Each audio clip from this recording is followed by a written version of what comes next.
Hey, what's up everybody? Welcome to the Cruise News Show. I'm your host Tony, here with the latest cruise news. Well, the cruise news, it's been popping and popping hard over the last week, and yeah, I've made a few mistakes. I mean, we've covered a lot of news, and I'm here to clear up any confusion. First, let's talk about what happens when you get your virus test on the MSC Grandiosa. It could be a two-test process. So when you go to the cruise port, they give you the antigen virus test. The antigen looks for proteins that are consistent with the virus, and if you come up positive for that test, they give you another test. Now, the antigen test, it's a rapid test. It's not as accurate as the next test, which is the PCR test, and the PCR test tests for genetic material, specifically RNA. I think I said DNA in the video the other day. RNA is what it's looking for, and if you test positive on that test, you're going to get denied boarding on the Grandiosa. So it takes 2 positive results to get denied boarding. However, because that is a more accurate test, if you test positive on the antigen test and then negative on the PCR test, they will let you take your cruise.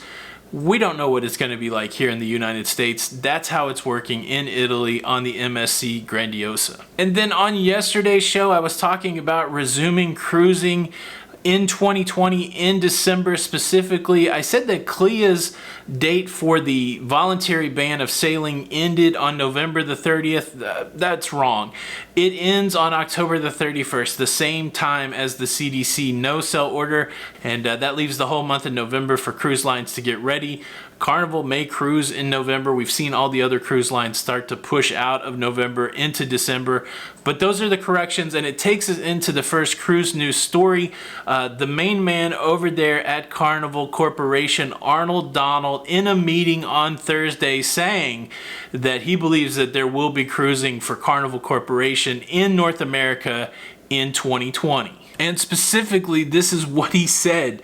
At this time, we have every reason to be optimistic that we will be sailing in the US before year end. He later added that because of the success of initial sailings in Europe, the company believes it has a way to go forward amid the pandemic. Arnold Donald taking it all in. He knows what's going on with the government. He knows what's going on with his company. He knows how successful they're being in Europe.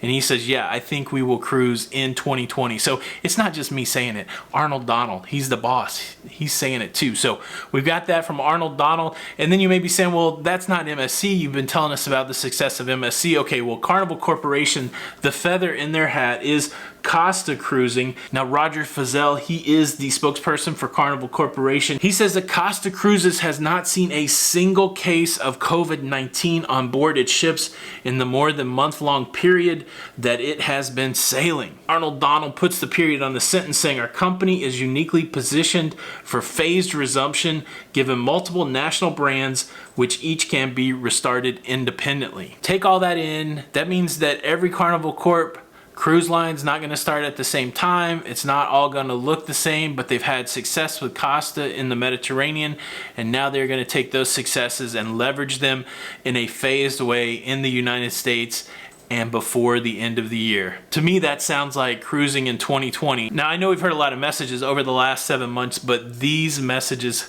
clearly geared toward cruising resuming very soon. And let's talk about cruises resuming very soon. I told you a few days ago about cruises to nowhere and why we can't do them here in the United States.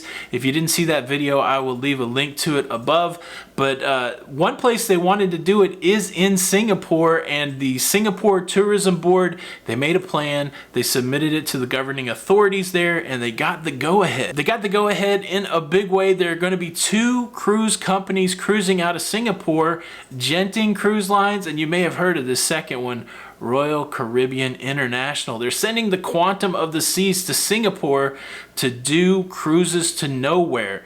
Now this is pretty cool. This is exciting because that means that people, it's only going to be for folks from Singapore. They're going to be able to get on cruise ships. They're going to go out to sea, and they're going to open up the casinos. They're going to have a good time. They're going to live that cruise life, and then they're going to come back to Singapore, and Royal Caribbean's got a piece of it.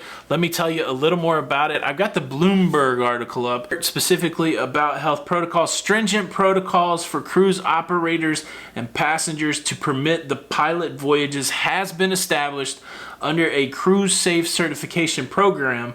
They include testing of crew and passengers, increased sanitation, fresh air circulating measures, and onboard steps to discourage close contact and intermingling. The boats. Folks at Bloomberg called it a boat. The boats will sail at a reduced capacity of 50% and the journeys are only open to Singapore residents. I don't know if I can trust this story at all. They called it a boat. Come on. Bloomberg. Somebody write a letter to the editor. Bloomberg. It's good information though, and like we said the other day, it would be great if it happened here in the United States. I haven't heard for anybody asking for it here in the US, like officially from cruise companies. Of course, all of us are like, let's do cruises to nowhere. But yes, this is an instance where the tourism board asked and the cruise company stepped up and the government said, okay, give that a shot. And so yes, this will be another test case, at least for cruises to nowhere, which is good for resuming cruising. And that is the goal, right? There's a philosophical conversation that we've been having for months between ourselves in the comments. Should cruising resume? Is there enough at stake for cruising to resume? And there's a lot of people around the world that would say yes, cruising should resume. Another story out today is how businesses and people that make their livelihood from the cruise industry are suffering in Alaska.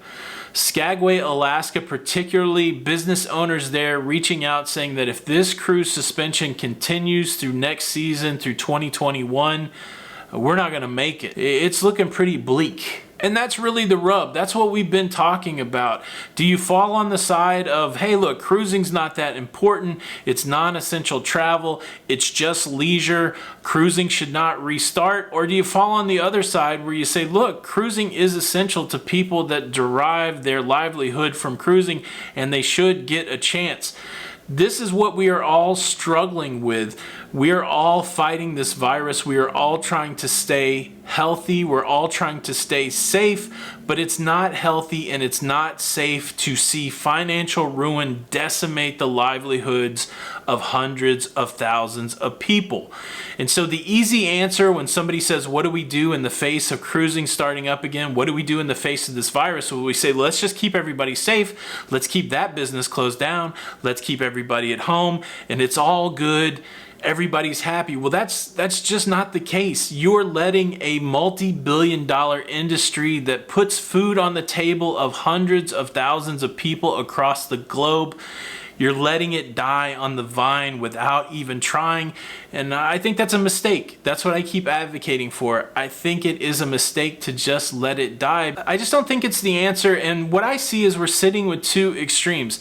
You have the folks out there that say, look, everybody needs to live underground in a hole, in a shelter until the virus is eradicated. And then you got the other side that says, look, we don't need our health protocols. We don't need anything. Let's just all go out there and revel in the virus. And those are two extremes that I don't think are helpful either way.